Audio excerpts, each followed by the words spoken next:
আসসালামু আলাইকুম। আজকে বিপিএল এর প্রথম ম্যাচ ফরচুন বরিশাল ভার্সেস দুর্বার রাজশাহী দুপুর 1টায় অনুষ্ঠিত হবে। তবে সেই ম্যাচের ফরচুন বরিশালের একাদশ নিয়ে একটু আলোচনা করব আমি শুরুতেই। আপনারা জানেন যে ডিফেন্ডিং চ্যাম্পিয়ন ফরচুন বরিশাল এবারও এই আসরেও তারা দুর্দান্ত একটি স্কোয়াড তৈরি করেছে। এমন একটা স্কোয়াড তারা তৈরি করেছে যে একাদশে কাকে বসিয়ে কাকে খেলাবে সেটা তাদেরকে চিন্তা করতে হচ্ছে। তো বেশি কথা বলবো না, দলটির ক্যাপ্টেন তামিম ইকবাল আপনারা জানেন, বেশি কথা বলবো না। তো আসলে তাদের যে একাদশটা অর্থাৎ ফরচুন বরিশালের যে স্কোয়াড আপনারা জানেন যে এখানে বিপিএলে যে সবচেয়ে বড় তারকারা রয়েছেন সবাই কিন্তু বেশিরভাগ আপনার ওই টিমেই ফরচুন বরিশালের টিমে রয়েছে। অভিজ্ঞ তারকার মেলা কিন্তু ওই ফরচুন বরিশাল একাদশে রয়েছে। তো আজকে আমি প্লেইং ইলেভেনটা নিয়ে একটু আলোচনা করব আজকের ম্যাচের, বেশি কথা বলবো না। তো আমার কাছে মনে হয় আমি শুরুতেই প্লেইং ইলেভেনে ওপেনার হিসেবে রেখেছি তামিম ইকবাল, তিনি তো থাকবেনই। তার সাথে ডেভিড মালান না কাইল মেয়ার্স, দুজন থেকে যে কোনো একজনকে আমি রাখবো। তো সেই ক্ষেত্রে আমি কাইল মেয়ার্সকে রেখেছি, কারণ কাইল মেয়ার্সকে আমি এই জন্য রেখেছি কারণ তিনি অলরাউন্ডার।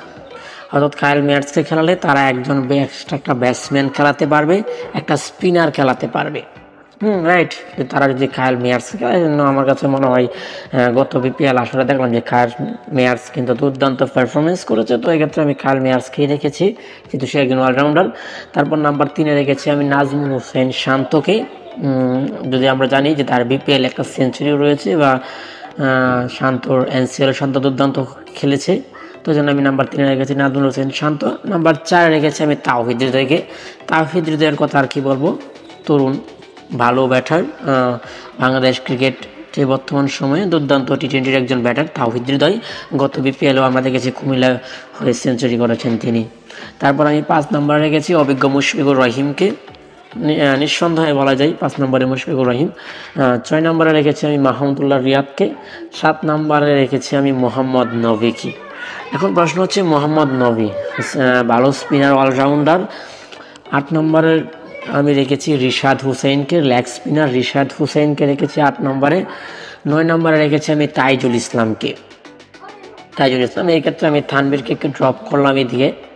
তারপর 10 নম্বরে আমি রেখেছি রিপন মণ্ডলকে এবং 11 নম্বরে আমি রেখেছি শাহিন আফ্রিদিকে।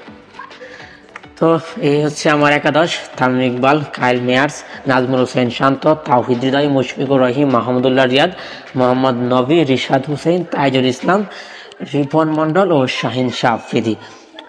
আমি জানি না আমার এই একাদশটা আপনাদের কেমন হবে, কিন্তু আমার কাছে মনে হয় যে বেস্ট 11 হতে গেলে যে আমি যে একাদশটা সাজিয়েছি এটাই হবে। যদি আপনি ডেভিড মালানকেও খেলাতে পারেন, আপনারা চাইবেন যে ডেভিড মালানকে আপনি খেলাবেন, শান্তকে ড্রপ, কিন্তু শান্তকে তো ড্রপ করা যাচ্ছে না। আপনি চাইলে ডেভিড মালানকে খেলাতে পারেন। তবে আমার কাছে মনে হয় ডেভিড মালানের চেয়ে কাইল মেয়ার্স হয়তো বেস্ট অপশন হবে বিপিএল এর ক্ষেত্রে। কাইল মেয়ার্সও বেটার অপশন হবে, কারণ এই ক্ষেত্রে কি কাইল মেয়ার্স খেললে কি আপনার ওই তার সাথে বোলিংটা একটা সাপোর্ট পাবে টিম, আমার কাছে মনে হয়। এবং এক্সট্রা যদি একটা ব্যাটার প্রয়োজন হয়, একটা ব্যাটসম্যানের প্রয়োজন হয়, সেটাও কিন্তু আসলে যে খেলাতে পারবে। একটা স্পিনার প্রয়োজন, একটা স্পিনারও কিন্তু আসলে খেলাতে পারবে। যদি আপনার ফরচুন বরিশাল চিন্তা করে যে আমি একজন বলার কম খেলাবো, আমি একজন পেস বলার কম খেলাবো, তাহলে কিন্তু একদম পেস বলার কম খেলে তারা কিন্তু একটা ব্যাটসম্যানও খেলাতে পারবে ফরচুন বরিশাল। তো দেখা যাক, আজ দুপুর 1:30 মাঠে নামছি ফরচুন বরিশাল ভার্সেস দুর্বার রাজশাহী। কে জিতে অবশ্যই কমেন্টে জানিয়ে দিবেন। প্রথম ম্যাচ অঘটন কি ঘটবে কিনা সেটাও জানিয়ে দিবেন কমেন্ট।